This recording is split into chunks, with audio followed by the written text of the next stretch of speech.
On Saturday, 13th September, the Ministry of Youth Development and Sports held a capacity-building seminar for alternative sporting clubs and associations. The full-day workshop was attended by a range of clubs, including chess, drafts, darts, sport shooting, drag racing, and a range of other associations that populate the alternative sports season. The workshop is a second for the year, organized by the Ministry of Youth Development and Sports, and was in high demand by the attending clubs. While the government department promised to continue year-round support for alternative sports, a main objective of the seminar was to encourage financial independence and private sector relationships to sustain the future of the clubs.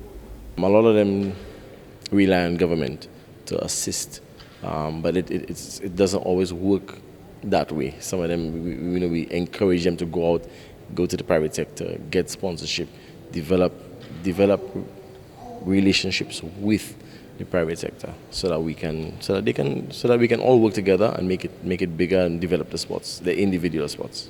The event featured lively, interactive discussions by members of the various clubs who collaborated to identify their gaps in operation and discover solutions. A pivotal discussion point for the day was financial accountability and reporting, including fund management, budget allocation, and grant writing. One participant expressed hope for the banking sector to reach out to the groups in the future to grant small associations the skill set to navigate the financial system. I understand why it is that banks have to be more stringent now in what they're doing because of all the money laundering and all the acts and whatnot to regulate the banking sector. But for clubs and things, sometimes you do not have everybody in the club with the skill set to be able to navigate through the process. So many of the alternative sports groups began as small passion projects among friends. However, as the groups seek to grow and maintain regular operations, the workshop sought to encourage democratic leadership and organizational sustainability.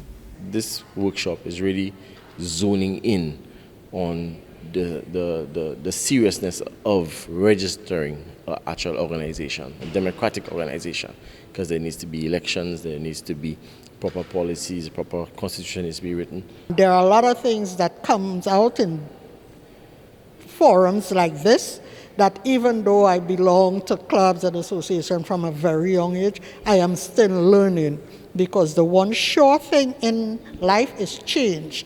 Things are changing and we need to change with it to be able to keep up with today's environment and everything that is going on. For Choice News Now, I am Shyen Savory.